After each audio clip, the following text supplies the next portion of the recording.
But I will say this.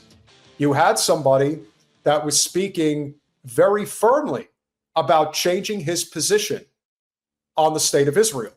There's no question that he did. How do I know this? Well, as a follow-up to the conversation that happened the other night with that Megyn Kelly had not just a few weeks ago with Charlie Kirk, she brought on somebody who knew Charlie Kirk very well, and that is Tucker Carlson. The only people, I mean, truly one of the only people to go to the president whom he loved. He loved Donald Trump, like personally as well. And I think the president really loved him in a real way. But he was one of the only people to go to the Oval Office and say, sir, I totally understand and think Iran's really bad, but a war with Iran is not, you know, is something that could really hurt our country. I mean, boy, that was an unpopular position. He didn't need to express it. Oh, of course. And he did it again. He didn't have some weird agenda. He wasn't mad at anybody. He was for his country and he was for doing the right and wise and difficult thing. And he said that. He went to the Oval Office to say that. He took massive abuse from his own donors, which is also something that you. Now, therein lies a very key point that Tucker is making, that I have been expressing, that we have been expressing on this channel for quite some time. People have been saying you make a deal with the devil, eventually the devil's going to come to collect. No one here would have ever heard of Charlie Kirk if it wasn't for the Koch brothers. He had massive billionaire funding. Talented as all hell. I'm not going to say that Charlie Kirk was not talented. He absolutely was. And anyone who thinks he wasn't doesn't understand human behavior. He was popular, and he had a big following for sure. But you never would have heard of him if it wasn't for the billionaire corporate donors that allowed Turning Point USA to grow into the behemoth that it did. And when you get your talking points, you follow them. You don't question them. You're not allowed to. The second you deviate, well, Tucker just said something that we were not aware of. Look who showed up in the chat. I'll be speaking to you real soon, brother. If you guys are not subscribed to Rothbone, get the heck over to his channel and subscribe. You want to talk about the best commentary against Zionist Karens? He's the best. A private meeting with the President of the United States saying, do not go to war with Iran. Listen, credit where credit's due. If Charlie did that, hats off to him. That means a lot. And if I can say thank you to Charlie for anything, if he had any impact whatsoever, much like Tucker Carlson had an impact on Trump back in 2017 with the bombing of Damascus and telling him not to go to war in Syria. Credit where credit's due.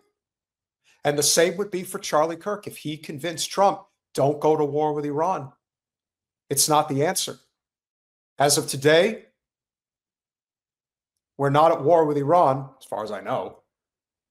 And if he had an impact in any way, that's a big effing deal. So let's take it a step further. Did Charlie Kirk get a phone call or an email or a private meeting saying, you don't dictate policy? This ain't your show, pal. This is ours. We call the shots.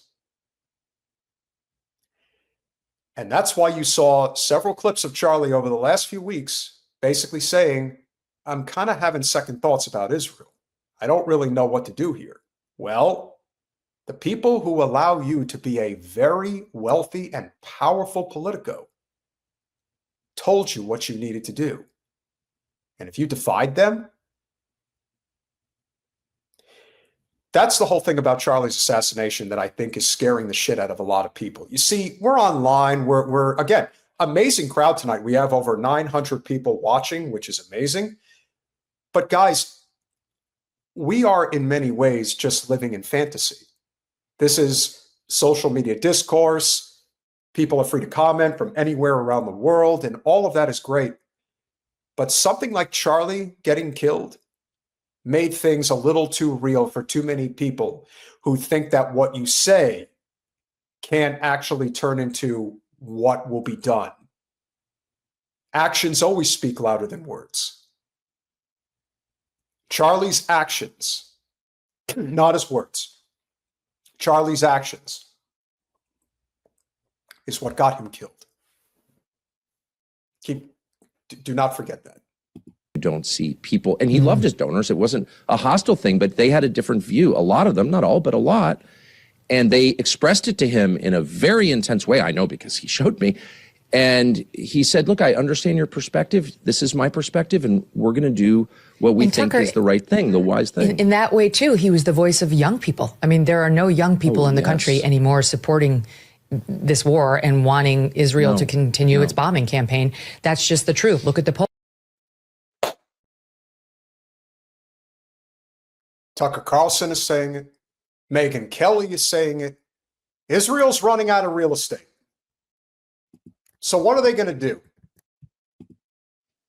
Are they going to kill everybody? They're going to try. But I said this to a friend of mine, my friend that I spoke to last night. She was not prepared to come on and talk about this because she's, like I said, she was actually, she knew Charlie on a personal level. But she didn't dispute that I said that Milikowski, he's a dead man walking. He's not going to get away. He's not getting out of this. Now, when are the walls going to close in on him? Not sure yet, but I think it is inevitable. This is where we know that the sea's changing. All you have to do, Tucker has actually been very sharp on this issue for quite some time, but you only have to go back a few months to listen to Megyn Kelly slurping Israel. But now her tune is changing. And now it's really changed after Charlie was killed. Remember, people like them sit in a completely different place in society. They have a completely different, they're privy to certain information that none of us know about. So the fact that they are changing their tune, she's changing her tune in a big way. It's not a question of if, it's a question of when. And he was in touch with them. And even where his own opinion may have differed from their opinion, he felt like he owed it to them to bring their message to the sitting president of the United States. I mean, it was, that's what's been snuffed out. Well, as he has been, unfortunately. This is why I don't want anyone to stop asking questions. We cannot stop asking questions. The goal of the powers that be right now is to get you to shut up and accept that they have found the assassin, and that assassin was either a leftist or a groyper. You decide, case closed, and on to the next one. We're not going to stop. I'll tell you why we're not going to stop. Remember how I said earlier that Israel, particularly Milikowski, is getting pretty desperate about being able to get the narrative under control? We know they've lost it. They've lost it forever. But that's not going to stop them from going on corporate media and continuing to try to push this narrative. But to Greta Van Sustern's credit over at Newsmax, she did question Milikowski in a way that I don't think he was totally expecting. Before I let you go, I want you to address one thing, and it's just the absurdity of it, some of the internet rumors that somehow Israel is behind the Charlie Kirk murder. Okay, so here's a little trick. Greta Van Sustern, for those of you that don't know, she's been in media for a very long time, and she's actually really good at it. She was one of the original, I don't know if she was, I don't think she was a host, but I know that she was one of the original commentators on Fox News at its birth back in 1996. Thank you very much, Bill Clinton, for that telecom act. She was also somebody who was well known on, I want to say, C-SPAN and CNN during the OJ trial. And then eventually she got herself in a very lucrative position with Fox News, and she's been in the media ever since. So little trick there that she actually threw at Milikowski. instead of actually not addressing the rumor that Israel had anything to do with this assassination, she puts it as, I know this is a really ridiculous question, and on the surface, I shouldn't even ask it. But by the way, did you guys kill him by any chance? Whether you like it or not, that is good journalism on Greta's part. I don't believe it for 1 second, but I want you to, make a statement. It's so absurd. That's insane. That's insane. Israel also changes the orbit of the moon. Israel pushes the sun. I mean, the whole thing it's not only insane, I think it's so absurd, so stupid, and so ridiculous. You can't believe that people are saying this. They just found the perpetrator. They'll get to the bottom of this. But how do you know they found the perpetrator? How would you know that? What type of information are you given that no one else is? You don't know that he's the guy who did it. Unless you know something we don't. Again, the person has just been arraigned. There's been no trial. There's been no forensic evidence. Nothing. But you know who the killer is. See, Bibi knows all. He knows what's going on.